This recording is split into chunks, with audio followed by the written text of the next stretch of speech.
प्रथमे तेल को भल भाव गरम करी आलू को फ्राए करवा।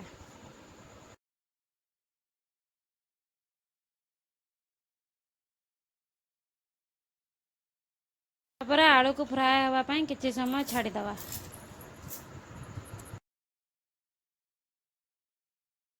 वर्तमान सही तेलर किछि डालचीनी अलैच तेजपत्र नवा। वर्तमान 2टी कटा पियाज पकईदवा।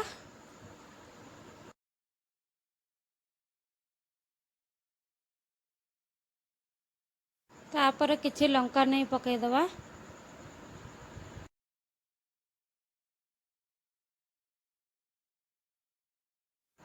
टिके समय फ्राए करवा पियाज ब्राउन होला पर्यंत।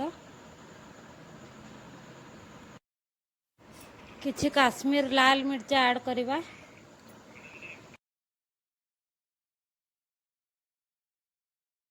आउ किछि समय फ्राए करवा।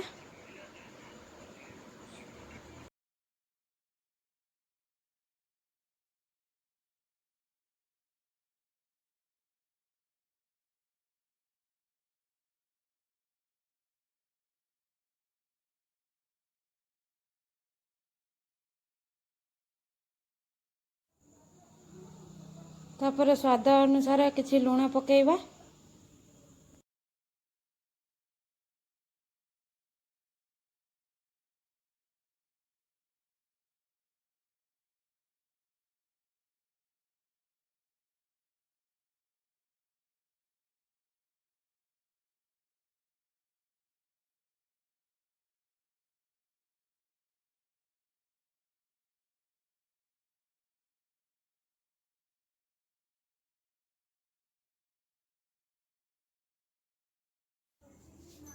तापर 2टी पियाज को पेस्ट करिथिबा पकेइदबा।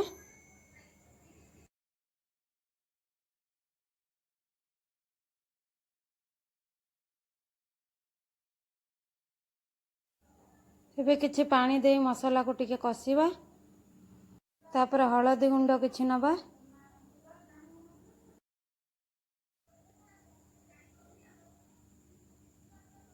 एबे किछि अदा रसुण पेस्ट नहीं मसाला को कसिबा।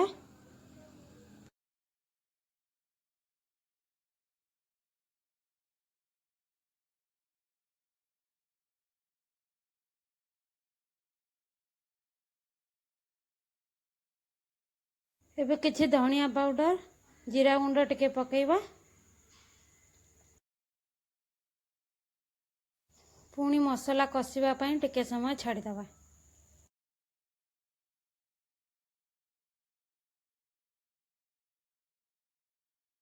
वर्तमान मसालाटी कषि ही आसिलाणी। वर्तमान मैरिनेटेड मटन को ऐड करिदबा।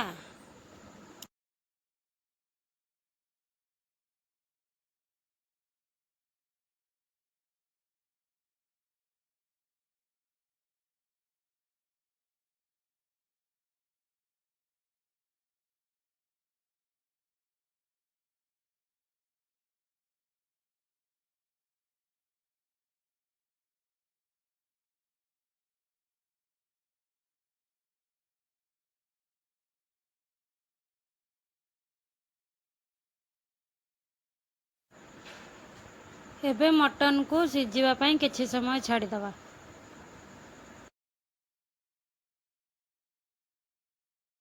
एबे मटन रा स्मेल बहुत मस्त आसुची। पुणी किछि समय मटन को गोळेई दबा भल भाबरे।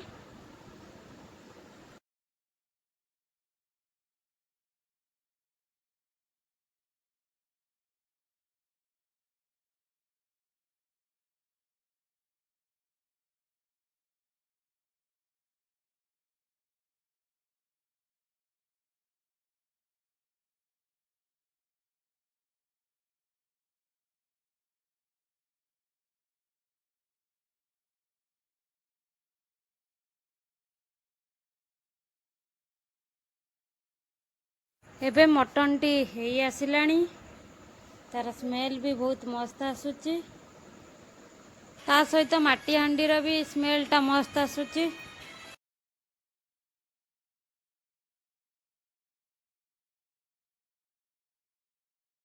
आपण माने थरे घरे एमती निश्चिंत ट्राए करंतु। माटी हांडी रे मटन केमती लागिला कमेंट करी जणेबे।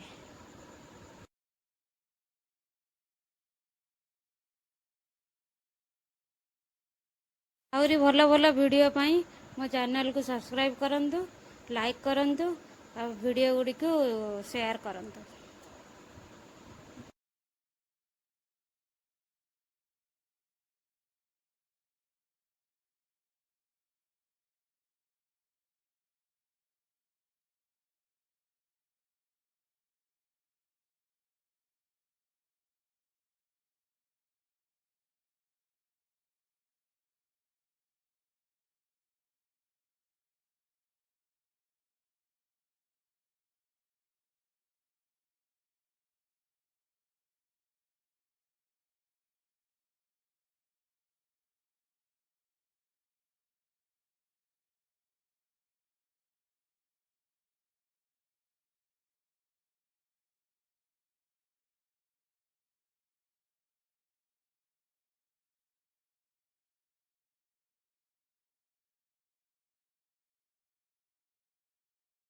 थैंक यू वीडियो टी को फुल देखिबा पई।